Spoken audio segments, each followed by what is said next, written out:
न रहा कोई सहारा, न रहा हम किसी के, न रहे कोई हमारा। Excuse me. अजनबी तुम जाने पहचाने से लगते हो। जी मेरा नाम शेखर चौधरी है, मैं केसी मेहरा साहब से मिलने आया। मालूम है, हमने आपको बुलाया था। हम मेहरा साहब के सेक्रेटरी हैं। हमारा नाम किशोरी भक्त खंडवा वाले। चलिए।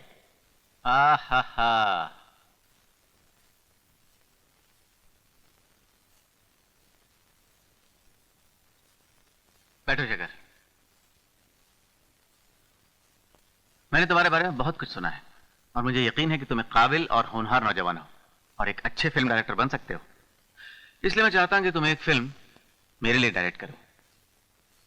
It's an honour sir. God is great. Subject मेरे पास है, मैंने उस कहानी पे बरसों काम किया है और मैं ये भी जानता हूं कि जब भी उस सब्जेक्ट पर पिक्चर बनेगी सुपर हिट होगी। जी। सिर्फ एक प्रॉब्लम है, इस सब्जेक्ट को जो हीरोइन सबसे ज्यादा सूट करती है वो रिटायर हो गई। रिटायर? उसने मेरी एक ही फिल्म में काम किया, फिल्म हिट हुई, लोगों ने लाइन लगा दी, पर फिर न मालूम क्या हुआ, वो फिल्म इंडस्ट्री छोड़कर अमेरिका में जा बसी। वो उसकी पहली और आखिरी फिल्म थी। ये थी वो फिल्म नादान, और उस फिल्म की हीरोइन का नाम था Anupama. Good, you are right. मेरी सिर्फ एक शर्त है,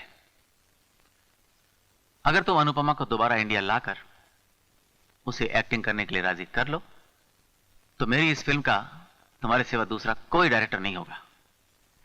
thank you sir, thank you so much.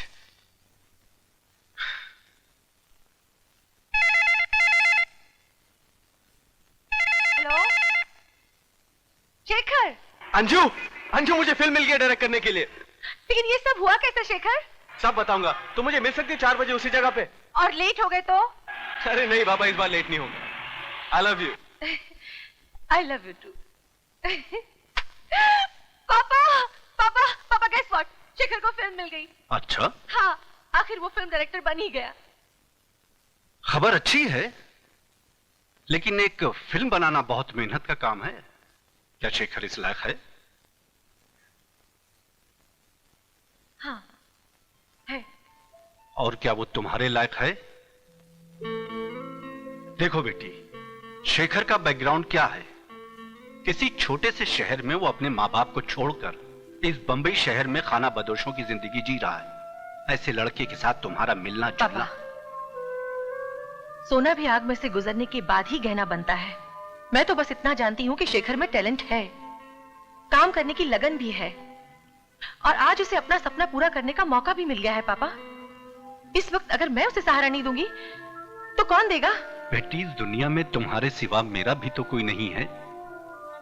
हमारा पब्लिशिंग का और प्रिंटिंग का इतना बड़ा बिजनेस है, मुझे यकीन है कि तुम बहुत जल्द उसे चलाना सीख जाओगी।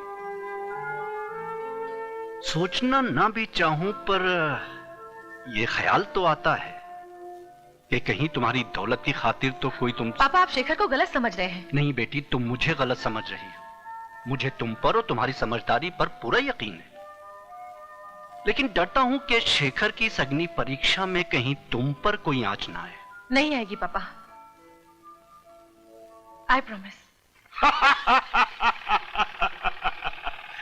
अरे मजा आ गया यार, मजा आ गया। क्या अच्छी खबर सुनाई है तूने मेरे दोस्त। बोला था तेरे को बोला था, तेरे को कोई रोक नहीं सकता। अब देखना, तू सुपर हिट पिक्चर बनाएगा। मगनलाल ड्रेस वाला कभी खोटा नहीं बोलता, समझा? थैंक यू मगन भाई। हाँ।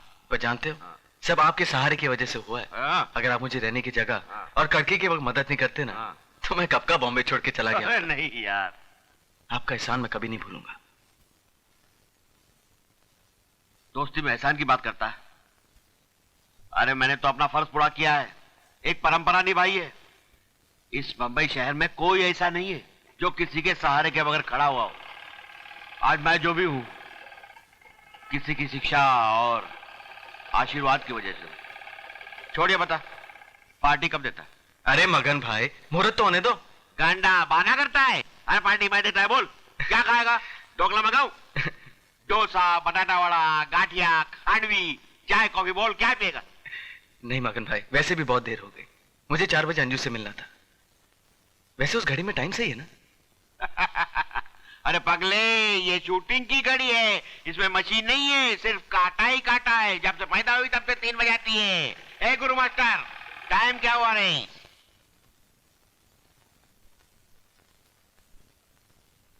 5 बजे हैं। 5 बज गए। मगन भाई, आज मैं फिर लेट हो गया। देखो, अंजू मेरी जान ले लेगी, और वो भी आपकी घड़ी की वजह से मैं लेट हुआ। अब आप ही तरीका बताइए अंजू से बचने का, प्लीज। फिक्र नहीं करने का तरीका हम बताएगा। ए चिंटू, मिंटू, पप्पू, सब लोग इधर आओ रे।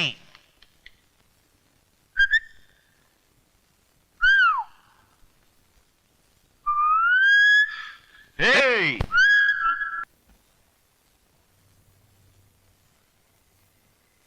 क्या देख रहे हो?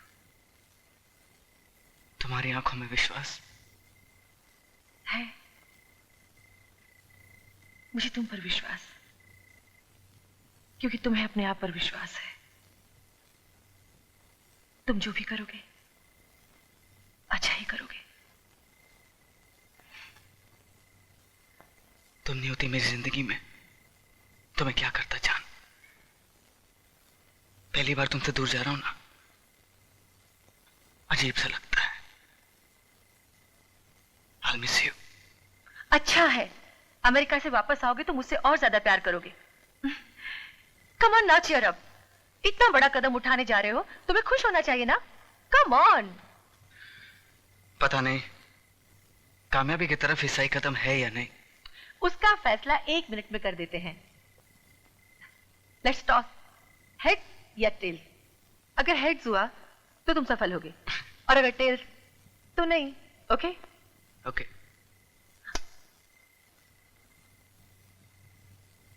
अरे नीचे गिरा ही नहीं। लगता है ऊपर सितारों के साथ जाकर मिल गया। इसका मतलब कामयाबी के लिए तुम्हें सितारों से भी आगे जाना पड़ेगा।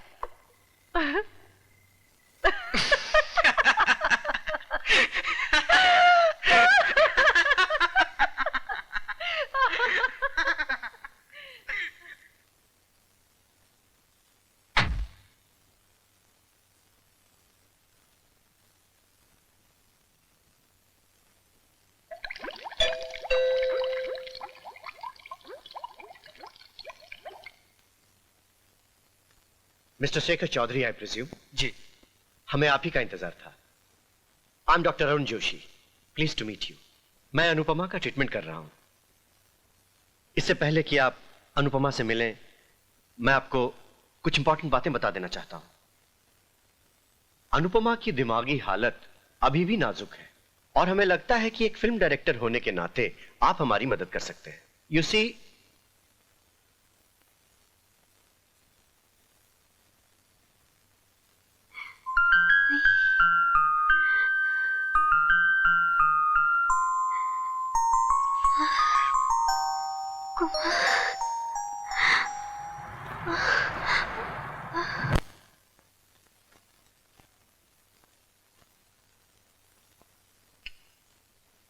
सेडेटिव दिया है, कुछ देर तक गहरी नींद में रहेंगी। चिंता की तो कोई बात नहीं ना? सदमा तो पहुंचा है, मगर I don't think it's serious. समझ में नहीं आता इसने इस तरह रिएक्ट क्यों किया। बेहोश होने से पहले कुमार का नाम लेने लगी। इसलिए कि वो लड़का कुमार जैसा लगता है। मुझे भी यकीन नहीं होता, लेकिन उसकी शक्ल कुमार से मिलती है। लेकिन ताज्जुब की कोई बात नहीं, ऐसे इत्तेफाक जिंदगी में अक्सर होते हैं। हां, जो काम हमारा इलाज न कर सका, शायद ये फिल्म डायरेक्टर शेखर चौधरी कर दे। फिल्मों की दुनिया में वापस जाकर शायद अनुपमा एक बार फिर अपनी नॉर्मल जिंदगी में वापस लौट जाए। देखते हैं क्या होता है। हेलो, मैं अनुपमा की बहन हूं। जी। बैठिए, प्लीज सिट।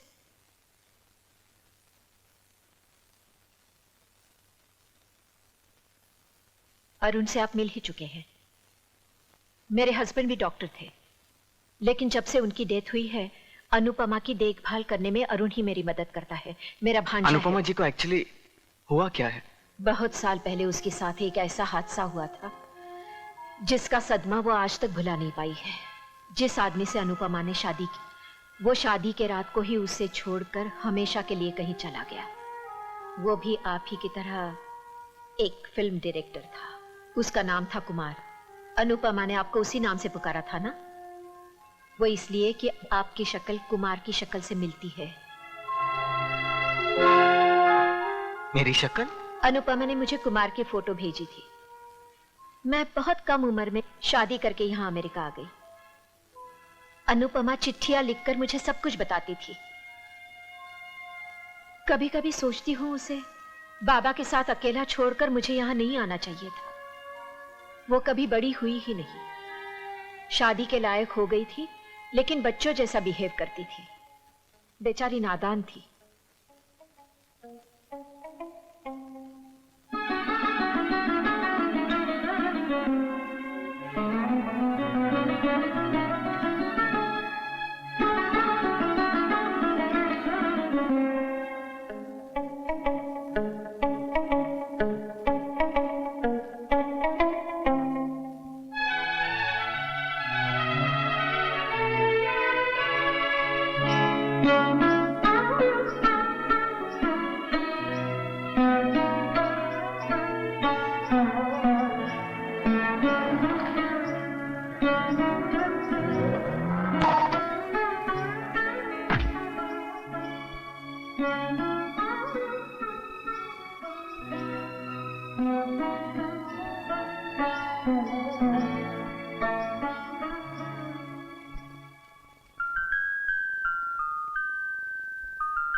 बहुत अच्छा नाचती हो। मैं एक फिल्म निर्देशक हूं। यहां से गुजर रहा था तो मैं नाचते हुए देखा, रुक गया। फिल्मों में काम करोगी? बाबा से पूछो। आप फिल्मों में काम कराना चाहते हैं अनु से? वो बॉर्न आर्टिस्ट है जोशी साहब। अगर उसे मौका नहीं दिया गया ना तो ज्यादती हो जाएगी। ज्यादती तो हमारे साथ भी हो जाएगी कुमार साहब। आपके साथ? जी। मेरे खानदान में हर बाप अपने बच्चे को एक ही चीज सौंप कर मरा, शराफत का गुरूर। जो मुझ जैसे कमजोर इंसान को भी सर उठाकर बात करने की हिम्मत देता है। और आप चाहते हैं कि जब जिंदगी उंगलियों में से फिसली जा रही है, मेरी नजरें नीची हो जाएं। सर, फिल्म इंडस्ट्री में कुछ लोग बुरे जरूर होंगे, लेकिन इंडस्ट्री बुरी नहीं है। यहाँ अच्छे लोग भी हैं। अच्छे लोग दूसरों की बेटियों को नचाकर खुश नहीं हुआ करते। अगर नाचना इतनी बुरी बात होती ना, तो शिव जी कभी तांडव नहीं करते, मेनका कभी धरती पर नहीं आती, और बिरजू महाराज घुंघरू को हाथ नहीं लगाते। तुम पढ़े लिखे आदमी मालूम होते हो, इतिहास जानते हो। इतिहास बनाना चाहता हूं। अगर आप मेरी मदद करें ना, तो मैं इनकलाब ला सकता हूं। पता नहीं क्यों ऐसा लगता है जैसे तुम सच बोल रहे हो। क्योंकि मैं सच ही बोल रहा हूं सर। ठीक है कुमार साहब, आपकी बातों ने मेरे खौफ को कम कर दिया। लेकिन एक बात का ख्याल रखना, इस दिल पर 2 दौरे पड़ चुके हैं। अब ये तीसरा हमला बर्दाश्त नहीं कर पाएगा। ऐसी कोई बात नहीं करना जिससे कि... मैं वादा करता हूं, ऐसी कोई बात नहीं होगी जिसकी वजह से आपको दुख पहुंचे। मैं वादा करता हूं। फिर अचानक अनुपमा की चिट्ठी आनी बंद हो गई। पता नहीं तुम्हारी फिल्म इंडस्ट्री ने उसके साथ क्या किया। तुम्हारी फिल्म लाइन क्या अभी भी वैसे ही बदनाम है? हर लाइन की तरह फिल्म लाइन में भी बुरे लोग हैं, लेकिन ज्यादातर अच्छे लोग हैं, ईमानदार, मेहनती, अपना काम करते हैं। I hope so. आप गलत मत समझिए, मगर एक बार अनुपमा के साथ धोखा हो चुका है। इस बार अगर हमसे कोई भूल हो गई तो? आप फिक्र मत कीजिए, इस बार कोई भूल नहीं होगी। बस एक बार उनसे मिल लूं तो शायद। हाँ हाँ, जैसे ही उसकी हालत ठीक हो जाएगी आप उससे मिल सकते हैं।